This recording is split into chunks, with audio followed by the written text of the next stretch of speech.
Walang hiya ka. Para tanggalin ang sovereign authority and mandate given by the Filipino people. Hindi ka ba kontento sa pagbubudol mo sa mga Pilipino? Nilinlang mo ngayon ang taong bayan.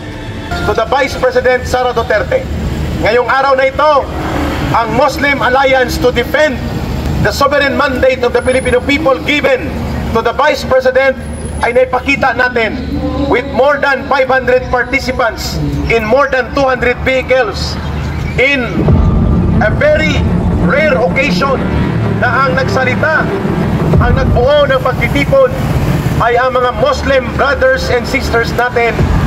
Pinuntahan natin ang House of Representatives kung saan nandun po niluluto ang mapangwasak at lason at basura na impeachment complaint na ang walang ibang kumukumpas at nagpupundo nito kundi si Martin Romualdez at ang kanyang mga alipores. At ginamit pa nila ang mga komunistang terorista ng grupo ng party list at mga convicted criminal kapareho ni Franz Castro. Ginamit nila ang mga impostor na aktivista ng grupo ni Ontiveros. Ginamit nila ang mga oportunistang politiko ng Dilawan at Pinklawan na binasura ng mamamayan. Ngayon, nang magsalita ang Iglesia ni Cristo, nagdahan-dahan sila. Pero ngayon, na hindi lang nagsalita, kundi kumilos na ang Muslim community brothers and sisters sa Metro Manila pa lang. Ito na ang hudyat na hindi papayag ang milyong-milyong Pilipino na gamitin nila ang poder at punto sa Kongreso para tanggalin, bastusin, lapastanganin at abusuhin ang mga punto at kapangyarihan sa Kongreso sa pamamagitan ng mapangwasak na impeachment complaint na ang layunin ay tanggalin sa pagkapangalawang Pangulo si Sara Duterte. Ang Muslim Alliance to defend ang sovereignty at ang integrity ng opisina ng Vice Presidente at ang panawagan na dumadagundong sa kalsada kanina, no to impeachment of Sara Duterte, ay isang hudyat na ang mga Muslim brothers and sisters at ang iba pang sektor ng lipunang Pilipino ay hindi tatahimik at hindi papayag na mailulusot ang mapangwasak at hindi makatarungan at napakalubha ng mga paglabag sa proseso ng demokrasya at institusyon ng Kongreso ang itong mapangwasak na impeachment complaints laban kay Sara Duterte.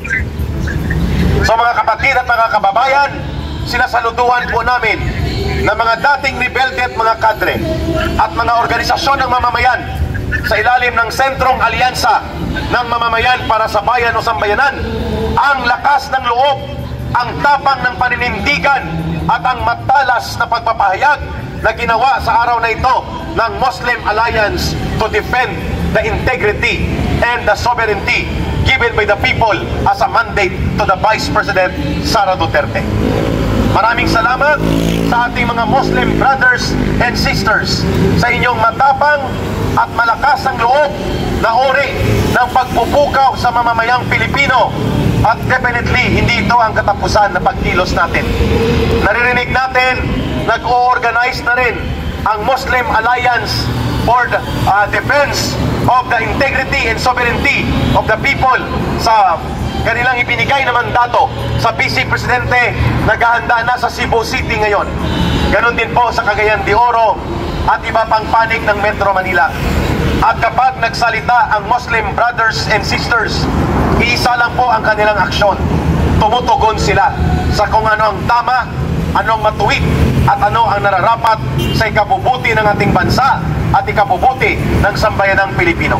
Muli, ito ay hudyat kina Martin Romualdez, kay Bongbong Marcos Jr., sa mga alipores nilang mga komunistang terorista at sa lahat ng nagpapagamit dito sa abusadong taktika ng impeachment laban kay Sara Duterte. Hindi kayo titigilan ng pagpapahayag at pagtutol ng sambayanang Pilipino. Muslim Alliance ang inyong nakita ngayon at sa susunod na mga araw mas malawak pa na mga sektor ng lipunang Pilipino ang sasabay dito. At para yan ay mabigyan pa ng karagdagang mga pagpapahayag, ibibigay ko muna ang punto sa oras na ito kay former Undersecretary Ben Ranque ng Marcos Alis Jan Coalition Movement. Walang hiya ka, bangag na Bongbong Marcos. Hindi ka ba kontento sa pagbubudol mo sa mga Pilipino? Nilinlang mo ngayon ang taong bayan na si Bibi Sara ang nagnakaw. Parang na-late ka, idol. Ngunit sa katotohanan, ikaw ang magnanakaw. Kayong mga Marcos magnanakaw. Tama!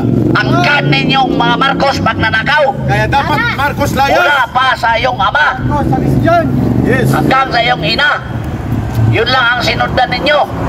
Magnanakaw Marcos Romualdez Part 1. Ngayon magnanakaw Marcos Romualdez Part 2.